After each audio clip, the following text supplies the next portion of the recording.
ऊर्जा का नष्ट होना है व्यर्थ का बोलना।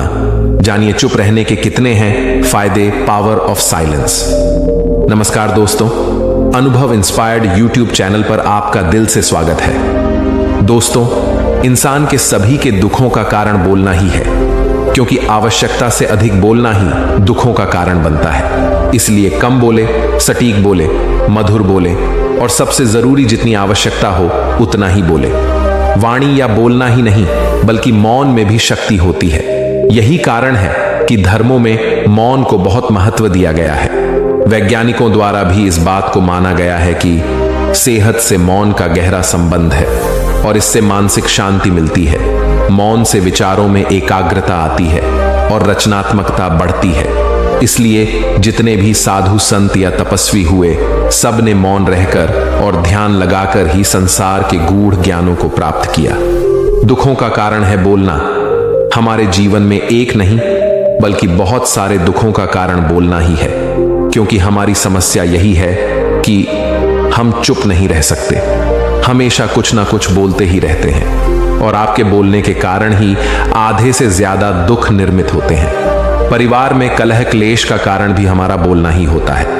आप जितनी भूख उतना भोजन खाते हैं, जितनी जरूरत उतना कार्य करते हैं। लेकिन क्या आपने इस बारे में कभी सोचा है कि आप कितना बोलते हैं? क्या आप उतना ही बोलते हैं जितनी आवश्यकता है, या अनावश्यक ही सारे दिन बोलते हैं? इस बारे में कभी अकेले बैठकर जरूर सोचिए कि आज आपने दिन भर में कितना बोला, क्या बोला और सबसे जरूर कि क्यों बोला। इनमें से कितनी बातें जरूरी थीं और कितनी अनावश्यक। सुनने सुनाने के माहौल से निकलें बाहर। मनुष्य की प्रवृत्ति ऐसी है कि वह अपने मन में चल रही बातों को दूसरों को सुनाना चाहता है और दूसरा भी आपके साथ ठीक वही काम करता है। ये बातें किसी अन्य या तीसरे व्यक्ति से संबंधित हो तो सुनने सुनाने का काम और भी दिलचस्पी से होता है। आप फिर जब कभी भी बैठते हैं तो इन्हीं बातों को फिर से दोहराया जाएगा और फिर से इन्हीं बातों पर विचार करेंगे। ये सुनने सुनाने का माहौल जीवन भर चलता रहता है और इस तरह से आप खो देते हैं अपना समय, अपना जीवन, अपनी सोच समझ और वो कीमती पल जिसमें जिया जा सकता है और जिसमें आनंद प्राप्त किया जा सकता है। इसलिए इस सुनने सुनाने के माहौल से बाहर निकलें। क्या है मौन की शक्ति? जब तक हम बाहर की ओर बोलते रहेंगे, हमारे भीतर अशांति रहेगी। जिस दिन हम मन से चुप हो जाएंगे तो तब बाहर हमारे मुख से कुछ भी निकले, हम शांत ही रहेंगे। दुनिया में जितनी बुराइयां हैं, परिवार में क्लेश हैं, पति पत्नी में विवाद है, सब बोलने के कारण ही होते हैं। हम चुप रहना नहीं चाहते हैं, हमेशा सुना देना चाहते हैं, लेकिन व्यर्थ का बोलना ऊर्जा का नष्ट होना है। इसलिए जितने भी बुद्धत्व, साधु और संत हुए, वे एकांत की ओर गए ताकि उन्हें अधिक बोलना ना पड़े और अधिक सुनना ना पड़े। महावीर ने 12 वर्ष और महात्मा बुद्ध ने 10 वर्ष मौन रहने के बाद ज्ञान प्राप्त किया। महर्षि रमण और चाणक्य भी मौन के उपासक थे, लेकिन आप इस संसार में रहकर भी एकांत रह सकते हैं। इसके लिए आपको अपनी उन ऊर्जाओं को बचाना होगा जिसे आप व्यर्थ के शब्दों में नष्ट कर देते हैं। इसलिए उतना ही बोले जितना जरूरी हो। चुप रहना एक ऐसी शक्ति है जो हमें किसी भी बात को गहराई से समझने की और काम करने की ऊर्जा देती है। चुप रहने से हमारा माइंड ज्यादा काम करने लगता है और हम ठीक समय पर सही निर्णय लेने में सक्षम होते हैं। यह हमारी आत्मिक शक्ति का मुख्य स्रोत है, जो आजकल के समय में हमारे लिए बहुत ही मुश्किल है। यह हमारे मन को शांत करता है। शांत रहने से हम अंदर से यानी दिल से सच्ची खुशी महसूस करते हैं, जिसका अंदाजा हम खुद भी नहीं लगा सकते। इससे हमारी संकल्प शक्ति भी बढ़ती है। इसलिए जो लोग कम बोलते हैं, उनके द्वारा कही गई बातें जल्दी सच हो जाती हैं, क्योंकि वे लोग सकारात्मक विचारों के होते हैं और उनका मन अंदर से बहुत शांत होता है। जब किसी परेशानी का हल असंभव सा दिखाई देता है तो कुछ देर चुप रहकर, अकेले में बैठकर उसे बड़ी आसानी से हल किया जा सकता है। चुप रहकर ही भगवान या परमात्मा से भी सीधी बात की जा सकती है। जीवन में खुश रहने के लिए चुप यानी शांति का विशेष महत्व होता है। दोस्तों, देखिए, हम इतना ज्यादा बोलने के आदी हो चुके हैं कि मानो हम मौन रहना भूल ही चुके हैं। बोलना हमें संसार से जोड़ता है, बोलना हमें सोसाइटी से जोड़ता है, हम औरों से जुड़ते हैं। लेकिन चुप रहने से हम अपने आप से जुड़ते हैं। हम इस आपाधापी में इतना खो चुके हैं कि हम खुद को भूल चुके हैं, और खुद को भूल जाने की वजह से ही बहुत सारी मेंटल और फिजिकल बीमारियों ने हमें घेर लिया है। जो हम डिप्रेशन की बात सुनते हैं, एंग्जाइटी की बात सुनते हैं, इंसोम्निया की बात सुनते हैं, इनका रूट कॉज जो है वो केवल ये है कि हम इतना ज्यादा विचारों में खो चुके हैं, इतनी ज्यादा टेंशन को हमने अपने सिर पर ले लिया है कि कंट्रोल से अब सिचुएशन बाहर चली गई है, तो अपने आप से एंजॉय करना सीखना है। मेरा एक फ्रेंड उस दिन बात कर रहा था कि मैं चाहता हूं कि लोग मुझसे बात करना, मेरे साथ रहना पसंद करें। तो उनसे सवाल किया गया कि आप खुद अपने आप को पसंद करते हो? क्या आप खुद अपनी कंपनी एंजॉय करते हैं? क्या आप आधा घंटा या 1 घंटा केवल अपने साथ बैठ सकते हैं, बिल्कुल एकांत में, बिना किसी किताब के, बिना किसी मूवी के, बिना किसी संगीत के, खुद के साथ अकेले खुश रह सकते हो? दोस्तों, अगर आप ऐसा कर सकते हैं तो आप स्वास्थ्य को हासिल कर सकते हैं। स्वास्थ्य शब्द का मतलब जो हमारी हिंदी में होता है स्व में स्थित होना, अपने आप में स्थित होना, अपनी ही कंपनी एंजॉय करना। तो दोस्तों, स्वस्थ होने के लिए कुछ पल अपने आप के साथ बिताना शुरू करें। बहुत ज्यादा नहीं, केवल आधा घंटा अपने आप को देना शुरू करें। कुछ समय साइलेंस में बैठ जाए। साइलेंस में अपने विचारों के, जो अपने मन के अंदर विचार चल रहे हैं, उनके एक दृष्टा बनकर, साक्षी बनकर, यानी अपने अंदर जो विचार चल रहे हैं उनसे हम छुटकारा पा सकें कुछ समय के लिए, और अपने आप के साथ एंजॉय कर सकें। केवल अपने आप के साथ चुप बैठना, मौन हो जाना। हम बाहरी रूप से तो कई बार बोलना बंद कर भी देते हैं, लेकिन अंदर हमारे तब भी बोलना जारी रहता है। तो बाहरी रूप से बोलना थोड़ा बंद करना है, और खुद के अंदर से भी बोलना बंद करना है। तो बाहर से तो मौन कर लिया, हमने जुबान बंद कर ली, आंखें बंद कर ली, अपने आप को ही बैठे देख रहे हैं। अंदर हमारे माइंड की जो स्क्रीन है, इस पर जो हमारे विचार हैं रिफ्लेक्ट होते हैं। एक विचार जाता है, कुछ देर के लिए फोटो सामने रहती है, कुछ शब्द सामने आते हैं, हमने किसी को कुछ कहा और थोड़ी देर बाद वो गायब हो जाते हैं। आप एक साइलेंट विटनेस बनकर उन्हें देखते रहे, जैसे आपका इनसे कोई वास्ता नहीं है, कोई लेना देना नहीं है। थोड़े ही समय बाद आप देखेंगे कि विचार गायब होने शुरू हो गए हैं, और इसी प्रकार एक साइलेंट विटनेस बनकर आप कुछ देर देखते रहे, तो एक ऐसी अवस्था आती है जिसे कहते हैं बिल्कुल विचार शून्य अवस्था। और यह अवस्था इतनी आनंदमय होती है, आनंद की अवस्था प्राप्त होनी शुरू हो जाती है। थोड़ा समय लगता है इस चीज की प्रैक्टिस करने में, रोज आधा घंटा, 20 मिनट, 15 मिनट हम शुरुआत करके देखें। दोस्तों, एक बार आप अपनी कंपनी एंजॉय करना शुरू कर देंगे, यकीन माने लोग भी आपकी कंपनी एंजॉय करना शुरू कर देंगे। केवल बैठने मात्र से आप कुछ नहीं भी बोलेंगे, तब भी लोगों को आनंद आएगा, खुशी मिलेगी, केवल आपके पास बैठने से। यकीन मानिए, उपवास शब्द हम कहते हैं ना, उपवास रखा है, आज मैंने व्रत रखा है। उप का मतलब नजदीक और वास का मतलब बैठना, अपने ही नजदीक बैठना, अपने ही आप के पास बैठना। और अपने आप से जरूरी इस संसार में तो और कुछ नहीं है ना। आप खुद अपने ही आप को जब एंजॉय करना शुरू करेंगे तो लोग भी आपके पास बैठना एंजॉय कर सकेंगे। इससे दोस्तों बहुत सारी मेंटल और फिजिकल डिजीजेस से छुटकारा मिल जाएगा अगर हम अपने आप के पास बैठना शुरू कर दें। देखिए, नेचर भी हमें यही सिखाती है, साइलेंस। सूरज चमक रहा है, चांद सितारे चमक रहे हैं, धरती अपने स्थान पर टिकी हुई है। यह नेचर ही तो पल पल साइलेंट है, सब कुछ करती है लेकिन विटनेस रहती है, जस्ट विटनेस। कभी सूरज यह कहकर जतलाता नहीं कि देखो मैंने तुम्हें हीट दी, मैंने तुम्हें एनर्जी दी, मैंने तुम्हें रोशनी दी, मेरी वजह से तुम्हारा जीवन है, मैं ना रहूं तो तुम मर जाओगे। यह सूरज कभी नहीं कहता। हम लोग बोलते रहते हैं, देखो मैंने तुम्हारे लिए ऐसा किया, मैंने तुम्हारे लिए वैसा किया। इस तरह से हम जतलाते रहते हैं, पर कुदरत कभी नहीं जतलाती।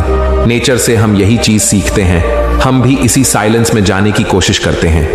देखो, रात को हम नींद में क्या करते हैं, नींद भी एक ऐसी अवस्था है जहां पर हम सब कुछ छोड़ देते हैं और साइलेंस में उतर जाते हैं। अगर रात को भी आपके दिमाग में बहुत सारे विचार चल रहे हों, कोई टेंशन दिमाग में हो, तो आप देखते हैं कि नींद आनी मुश्किल हो जाती है, नींद नहीं आती। इंसोम्निया जैसी जो अवस्था आती है, अनिद्रा की बीमारी जिसे कहते हैं, रात को नींद ना आना, उसका रूट कॉज यही है कि इतने ज्यादा विचार चल रहे हैं कि वो नींद के आने में बाधा डाल रहे हैं। ध्यान और नींद में बहुत थोड़ा सा फर्क है। नींद जो है उसमें अपनी कॉन्शियसनेस को, अपने आप को हम भूल जाते हैं पूरी तरह से, और तब कुदरत की ऊर्जा हमारे अंदर उतरनी शुरू होती है। लेकिन ध्यान में हम कॉन्शियसली अपने विचारों के दृष्टा बन जाते हैं, अपने विचारों को शांत करके बैठ जाते हैं, और उसके बाद कुदरत की ताकत हमारे अंदर आना शुरू कर देती है। आप देखिए, रात की हमारे 6 घंटे की जो नींद है, उसके कारण हमारे दिन के जो 15, 16, 17 घंटे हम कितना एनर्जेटिक फील करते हैं, और बाकी के समय में हम अपनी सांसारिक कार्यवाही कर सकते हैं। इसी प्रकार अगर हम थोड़ा समय अपने आप के साथ एंजॉय करना, मतलब अपने ध्यान में एंजॉय करना शुरू कर दें, जो कि कॉन्शियसली हम बैठें और कॉन्शियसली हम अपने विचारों को शांत कर पाएं, तो यह एक ऐसी पावरफुल स्टेट होगी जिसको नॉर्मली आप नींद में आप एंजॉय करते हो। नींद में आपको जितनी एनर्जी मिलती है, इस ध्यान से आपको कई गुना ज्यादा एनर्जी प्राप्त होगी, और उसके बाद एक बार एनर्जी आपको वो मिली, इसके बाद आपके संकल्प में एक शक्ति आनी शुरू हो जाती है, एक पावर आनी शुरू हो जाती है। द पावर ऑफ साइलेंस, मौन की ताकत आपको बहुत ताकत देती है, बहुत ज्यादा। तो दोस्तों, इसके लिए थोड़ी देर चुप रहने की प्रैक्टिस करनी है। कभी कभी दिन को भी इस प्रैक्टिस को बना के देखिए, जब आपके पास टाइम हो, सफर कर रहे हैं, जरूरी तो नहीं हर टाइम सोचते ही रहें। कुछ टाइम थॉटलेस स्टेट को पाने की कोशिश करें, यानी केवल अपने विचारों के साक्षी बन जाएं, दृष्टा बन जाएं। उन विचारों से आपका कोई लेना देना नहीं है। विचार आ रहे हैं, जा रहे हैं, इस तरह आना जाना लगा रहता है, लेकिन आप केवल उनके दृष्टा बनते हो, देखते रहते हो, उनसे आपका कोई वास्ता नहीं है। कभी कभी मन किसी विचार को पकड़ने की कोशिश करता है, तो आप हल्के से उसे झटक देते हो कि I don't need, I just need to observe. मेरा उससे कोई लेना देना नहीं है। अपने ही श्वास के आने जाने को हम ऑब्जर्व करते हैं। इस अवस्था को मेडिटेशन कहते हैं। बहुत से लोग इसे साक्षी यानी विटनेस मेडिटेशन भी कहते हैं। बहुत सारे फॉर्म्स हैं, लेकिन मेन कंक्लूजन को पकड़ना है, वो है विचार शून्य अवस्था को पाना। वो आप जैसे भी करके पा सकें, वो आपको बहुत एनर्जी देगा। इसके द्वारा जो संकल्प शक्ति प्राप्त होती है, जो अंदर से ऊर्जा प्राप्त होती है, उसके द्वारा हम संसार के महान से महान कार्य कर सकते हैं। बहुत समय पहले की बात है। एक धनवान सेठ ने अपने जीवन में बहुत मुकाम हासिल किए थे। वह अपने जीवन में कभी भी हारा नहीं था। उसके पिताजी ने उसे ऐसी 4 बातें बता रखी थीं, जिसका वह नियमित पालन किया करता था। अब वो धनवान सेठ काफी बूढ़ा हो चुका था। अब उसे लगने लगा था कि मेरी मृत्यु बहुत नजदीक है, और वह जानता था कि उसका बेटा बहुत भोला है, बहुत नादान है। उसे अब भी दुनियादारी की समझ नहीं है। इसलिए उसने अपने बेटे को अपने पास बुलाया और अपने बेटे से कहा, बेटा, मैंने अपने पिताजी से 4 बातें सीखी थीं, और उन्हीं बातों को मैंने अपने जीवन में उतारा। उन्हीं बातों की वजह से आज मैं इतना सुखी हूँ, संतुष्ट हूँ और इतना धनवान हूँ। लेकिन आज मेरे पास जो कुछ भी है, मैं उससे संतुष्ट हूँ, मैं खुश हूँ। लेकिन मैं चाहता हूँ कि तुम मुझसे भी आगे बढ़ो, तुम और नाम कमाओ, तुम और धन कमाओ। बेटा, आज मैं तुमको दुनिया की ऐसी 4 महत्वपूर्ण बातें बताने जा रहा हूँ, जो मुझे मेरे पिताजी ने बताई थी। इन बातों के अनुसरण से न तो तुम्हारे घर परिवार में कोई दुख आएगा, और न ही तुम्हारे व्यापार में कभी कोई परेशानी उत्पन्न होगी। वह कहता है, बेटा, सबसे पहली बात है काम पर छांव में जाना और छांव में आना। दूसरी बात, अपने घर के चारों तरफ चमड़े की बाड़ रखना। तीसरी बात, हमेशा मीठा करके खाना। और चौथी बात, अपनी पत्नी को हमेशा बांध कर रखना।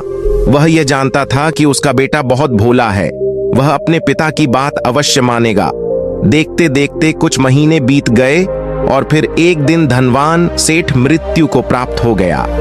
अपने पिता की मृत्यु के बाद उस धनवान सेठ के बेटे ने उन सभी 4 बातों को एक कागज पर लिख लिया, ताकि वह उन्हें भूल न जाए, और उन्हीं बातों को वह अपने जीवन में उतारने लगा। सबसे पहली बात जो उसके पिता ने उससे कही थी, छांव में जाना और छांव में आना, तो उसने अपने घर से लेकर अपनी दुकान तक पूरे रास्ते पर एक टेंट लगवा दिया, क्योंकि उसके पास पैसा तो बहुत था और उसे कोई रोकने वाला भी नहीं था। जब भी कोई उसे पूछता कि आखिर तुमने ऐसा क्यों किया, तो वह उसके जवाब में बस इतना ही कहता कि मेरे पिताजी ने मुझसे ऐसा ही करने को कहा है। इसके बाद उसने अपने पिता की अगली बात का अनुसरण किया। उसने अपने घर के चारों तरफ चमड़े की बाड़ खड़ी करवा दी। उसने अपने घर के दोनों तरफ चमड़े की एक दीवार खड़ी करवा दी। यह देखकर आसपास के लोग बहुत क्रोधित हो गए। वे लोग उससे झगड़ा करने पर भी उतर आए। कई लोगों ने तो यह तक कह डाला कि आखिर तुमने ऐसा क्यों किया? चमड़े की बाड़ तुमने क्यों खड़ी करवा दी? चमड़े से बहुत बदबू आती है और इससे हमें तकलीफ होती है। इसे आज ही निकलवा दो। लेकिन कोई उसका कुछ भी ना बिगाड़ सका क्योंकि उसके पास बहुत पैसा था। इसलिए कोई भी व्यक्ति उसका ज्यादा समय तक विरोध न कर सका और उसने भी मन बना लिया था कि वह अपने पिता की सभी बातों को पूरे दिल से मानेगा। उसके पिता ने उसे तीसरी बात कही थी, खाने को मीठा करके खाना, जिस कारण वह अपनी पत्नी से हर रोज खाने में कुछ मीठा ही बनवाता था, कभी कभी हलवा तो कभी मिठाइयाँ। और उसके पिता ने उसे चौथी बात कही थी, अपनी पत्नी को हमेशा बांध कर रखना, जिस कारण वह हर रोज अपनी पत्नी को रस्सी से बांध कर रखता था। ऐसे ही कई दिन बीत गए और देखते ही देखते अब वह सेठ के बेटे का जीवन धीरे धीरे बर्बाद होने लगा था, क्योंकि उसने अपने पिता की सभी बातों का गलत मतलब निकाला था और वह उसी के अनुसार उनका पालन कर रहा था। देखते देखते उसका उतना बड़ा व्यापार अब ठप होने लगा था। उसके यहाँ पर ग्राहकों की संख्या कम होने लगी थी, क्योंकि जब उसका मन करता तब वह दुकान जाया करता और जब उसका मन करता तो वह दुकान से वापस घर लौट आता। उसका अपने पिताजी के इस कारोबार में मन नहीं लगता था। इस कारण उसके सारे ग्राहक अब उससे नाराज होने लगे थे। उसके सारे ग्राहक अब एक एक करके उस दुकान को छोड़ते चले जा रहे थे। जिस व्यापार को खड़ा करने में उसके पिताजी ने खून पसीना एक कर दिया था, उस व्यापार को उसने कुछ ही महीनों में पूरी तरह से बर्बाद कर दिया था। अब उसका धंधा बहुत कम हो चुका था, जिस कारण वह बहुत परेशान रहता था, बहुत चिंतित रहता था। और तो और उसने अपने घर के चारों तरफ चमड़े की दीवार खड़ी करवाई थी। उस कारण आसपास बहुत गंदी बदबू फैल चुकी थी। इसलिए जो भी उसके आसपास रहते थे उन सभी ने वह घर छोड़कर कहीं और अपना बसेरा बसा लिया। चमड़े की बदबू के कारण अब उसके घर में भी कोई नहीं आता था। यहाँ तक कि उसके मित्र और उसके रिश्तेदार भी उस घर में आने से कतराते थे। लेकिन अब भी उसे समझ नहीं आ रहा था कि आखिर ये सब हो क्यों रहा है। वो बहुत परेशान रहने लगा था और वह हमेशा मीठा भोजन किया करता था, जिस कारण उसका वजन बहुत ज्यादा बढ़ चुका था। और इस मोटापे के कारण उसके शरीर में न जाने कितनी सारी बीमारियों ने अपना घर बना लिया था। आए दिन उसके घर पर वेद आने लगे थे। इन्हीं कारणों से अब उसका पैसा भी इन चीजों में बर्बाद होने लगा था। और अपने पिता की चौथी बात उसने मानी थी, वह थी अपनी पत्नी को बांध कर रखता, जिसकी वजह से उसकी पत्नी उससे नाराज हो गई और वह घर छोड़कर अपने मायके लौट गई। उसने अपनी पत्नी को मनाने की कोशिश की, तरह तरह के उपाय किए, लेकिन उसकी पत्नी नहीं मानी। और वैसे भी कोई भी स्त्री ऐसे मर्द के साथ क्यों रहना चाहेगी जो उसे बेवजह ही बांध कर रखता हो। इन सभी बातों को लेकर वो बहुत परेशान रहता और वह मन ही मन अपने पिताजी को कोसा करता। वह कहता, पिताजी, आपने तो मेरा पूरा जीवन बर्बाद कर दिया। आपकी उन 4 बातों के कारण आज मुझसे मेरा सब कुछ छिन चुका है। न तो मेरे पास व्यापार रहा, न ही धन दौलत, न ही वह रिश्तेदार, न ही मेरी पत्नी, और यहां तक कि मेरे स्वास्थ्य ने भी मेरा साथ छोड़ दिया है। आप ही के कारण आज मेरा पूरा जीवन बर्बाद हो चुका है। यदि मैंने आपकी वह 4 बातें न मानी होती, यदि मैंने उन्हें अपने जीवन में न उतारा होता, तो आज मैं एक सुखमय जीवन जी रहा होता। आपकी इन 4 बातों पर चलकर मुझे क्या मिला? मैंने एक आमझाकारी बेटे की तरह आपकी सारी बातें भली भांति मानी, उन पर यकीन किया, उनका अनुसरण किया। लेकिन मैं ही मूर्ख था जो मैंने आपकी उन बातों पर आंख बंद करके यकीन कर लिया। इतना कहकर वह फूट फूट कर रोने लगा। तभी उसे एक दिन पता चला कि उसके पास के नगर में एक साधु आए हुए हैं और वह साधु सभी की समस्याओं का हल बताते हैं। चाहे कैसी भी समस्या हो, वह उसका निवारण अवश्य करते हैं। यह सुनकर उसने सोचा कि चलो एक बार मिलकर देखता हूं, हो सकता है कि मेरी भी समस्या का समाधान मुझे मिल जाए। इस आशा के साथ वह उन साधु के पास पहुंचा। वहां पहुंचकर सीधा उनके चरणों में जा गिरा और जोर जोर से रोने लगा। वह कहने लगा, हे गुरुवर, अब आप ही मुझे बचा सकते हैं। मेरे पिताजी ने तो मेरा पूरा जीवन बर्बाद करके रख दिया। आज मेरी जो भी स्थिति है वह सब मेरे पिताजी के कारण ही है। मेरे पिताजी ने मुझे जैसा कहा मैंने वैसा ही किया। हमेशा एक अच्छे बेटे की तरह उनकी सारी बातें मानी, अपने सारे फर्ज निभाए। और देखिए मेरे पिताजी ने मेरे साथ क्या किया। मरते मरते भी वह मुझे गलत बात सिखा गए और उसका खामियाजा मुझे आज भुगतना पड़ रहा है। मैं अब तक यह नहीं समझ पाया कि मेरे पिताजी ने मेरे साथ ऐसा क्यों किया। क्या मैंने उनके साथ कुछ गलत किया था? इतना कहकर वह उन साधु के सामने और भी जोर जोर से रोने लगा। तभी वह साधु महाराज कहते हैं, बेटा चुप हो जाओ, पहले मुझे अपनी सारी बात तो बताओ, तुम्हारी इस परेशानी का क्या कारण है? उस सेठ के बेटे ने पर्ची उन साधु के हाथ में रख दी जो उसने अपने पिता की मृत्यु के बाद लिख रखी थी, जिसमें उसने अपने पिता की चारों बातें लिखी थीं। उन साधु ने पर्ची ली और उसे पढ़ने लगे, और उन्होंने जैसे ही वह पढ़ा वह जोर जोर से हंसने लगे और कहते हैं, तुम कितने बड़े मूर्ख हो। तुम्हारे पिता ने तो तुम्हें दुनिया का सारा ज्ञान दे दिया, लेकिन तुम उसे समझ नहीं पाए, तुम उसका सही तरह से पालन नहीं कर पाए और कहते हो कि तुम्हारे पिता ने तुम्हें गलत राह दिखाई है। तुम्हारे पिताजी तो तुम्हारी परीक्षा ले रहे थे कि तुम उनकी बातों को समझ पाते हो या नहीं, तुम उनकी बातों का सही मतलब निकाल पाते हो या नहीं। तुमसे बड़ा मूर्ख मैंने आज तक नहीं देखा। जिसके पास दुनिया का इतना बड़ा ज्ञान हो वह भला इतनी बड़ी मूर्खता कैसे कर सकता है। अगर तुम इन बातों का सही मतलब समझ चुके होते तो तुम भी अपने जीवन में अपने पिता की तरह ही सफल होते। यदि तुम्हें उन बातों का अर्थ नहीं पता चल रहा था तो तुम किसी ज्ञानी से मिल सकते थे, तुम उससे उस बात का मतलब निकाल लेते।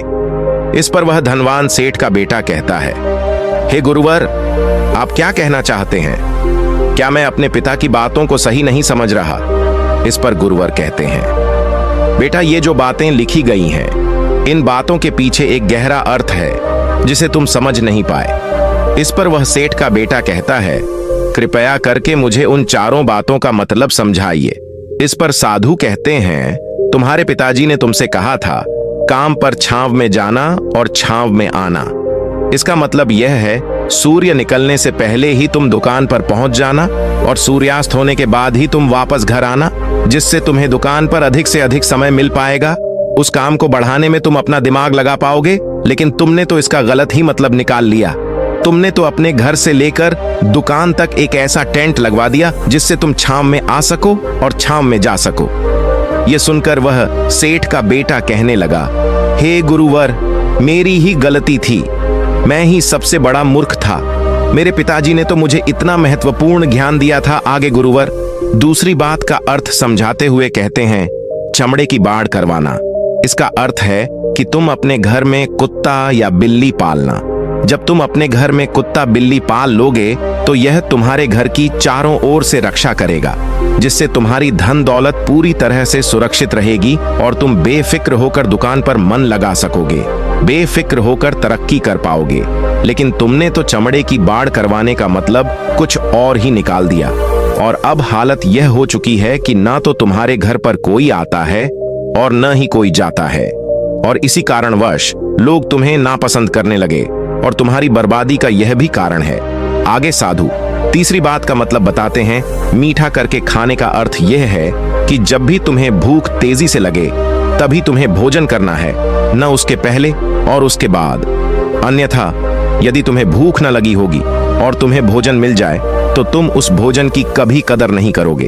वह रोटी तुम्हें कभी मीठी नहीं लगेगी, तुम उसकी कदर कभी नहीं कर पाओगे। इसीलिए तुम्हारे पिताजी ने यह कहा था कि भोजन मीठा करके खाना, लेकिन तुमने तो इसका भी गलत मतलब निकाला था। तुम हर रोज मीठा खाने लगे, जिस कारण तुम्हारा वजन बढ़ने लगा, और इसी कारणवश तुम्हारे शरीर में अनेक रोग ने अपना घर बना लिया, और यही तुम्हारी तीसरी गलती थी, जिस कारण तुम्हारा पूरा जीवन बर्बाद हो रहा था। आगे सेठ का बेटा कहता है कि चौथी बात तो बिल्कुल साफ लिखी गई है, अपनी पत्नी को हमेशा बांध कर रखना, तो इसका अर्थ भी कुछ और है। क्या इस पर साधु कहते हैं, हाँ बेटा, अपनी पत्नी को बांध कर रखने का अर्थ यह नहीं है कि तुम रोज रस्सी से बांध कर रखो, बल्कि इसका अर्थ तो यह है कि जब भी तुम दोनों के बीच में कोई आपसी मतभेद हो जाए, कुछ नोक झोंक हो जाए, तो तुम अपनी पत्नी पर हाथ मत छोड़ना। जब तक एक स्त्री का पति उसके साथ रिश्ते में बंधा होता है तो वह अपने रिश्ते को पूर्ण तरीके से निभाने का हर मुमकिन प्रयास करती है। और ऐसे समय पर यदि तुम्हारे बीच कुछ नोकझोंक हो जाए, कुछ गलतियां हो जाएं, और ऐसे समय पर तुम उस स्त्री का हाथ नहीं छोड़ते तो वह तुम्हें छोड़कर कभी नहीं जाएगी। लेकिन इसका अर्थ यह भी नहीं है कि तुम अपनी पत्नी पर अत्याचार करो। तुमने तो अपनी पत्नी को बांध कर रखा है, तो भला वह तुम्हें कैसे माफ कर सकती है? और यही कारण है कि वह तुम्हें छोड़कर चली गई। तुमने जो अपनी पत्नी के साथ किया वह माफी के लायक नहीं है, लेकिन तुम्हें अपनी पत्नी से माफी मांगनी चाहिए क्योंकि तुमने गलत किया है। इसलिए जाओ और अपनी पत्नी से माफी मांगो, उसे वापस घर लाओ।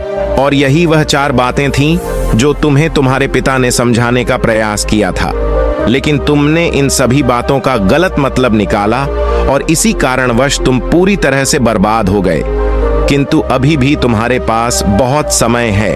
यदि तुम इन सभी बातों का सही से अनुसरण करते हो तो तुम अपने जीवन में एक बार फिर से वह सब कुछ हासिल कर सकते हो जो तुमने खोया है। ये सारी बातें हमारे जीवन की पूरी परेशानियों का समाधान है। यदि तुम कामयाब होना चाहते हो तो तुम्हें मेहनत करनी ही होगी। सूर्य निकलने से पहले तुम्हें अपने घर से निकलना होगा और हमेशा सूर्य के ढलने के बाद ही तुम्हें घर वापस लौटना होगा, ताकि धन दौलत को कोई तुमसे छीन न ले।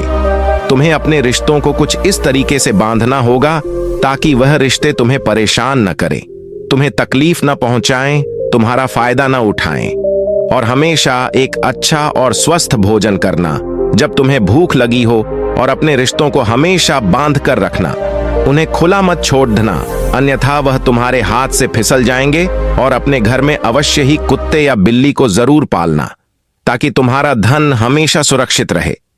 इन सभी बातों का अपने जीवन में अनुसरण करने के बाद तुम अपने जीवन में सब कुछ एक बार फिर पा सकते हो जो तुमने आज तक खोया है, और हो सकता है कि अपने जीवन को खुशहाल और सुखमय बना सकें। इतना कहकर साधु शांत हो गए और सेठ का बेटा भी अपनी सभी गलतियों को समझ चुका था। उसने उन गुरु को प्रणाम किया और वापस अपने घर लौट गया। उसने उन सभी 4 बातों को अपने जीवन में उतारा। उसके बाद से उसके जीवन में सकारात्मक प्रभाव दिखने लगे। वह एक बार फिर से अपने व्यापार को खड़ा करने में सफल रहा। वह एक बार फिर से अपनी पत्नी को घर लाने में सफल रहा और देखते ही देखते उसका जीवन सुखमय और आनंदमय हो गया था। वीडियो लाइक कीजिए और चैनल को सब्सक्राइब करें।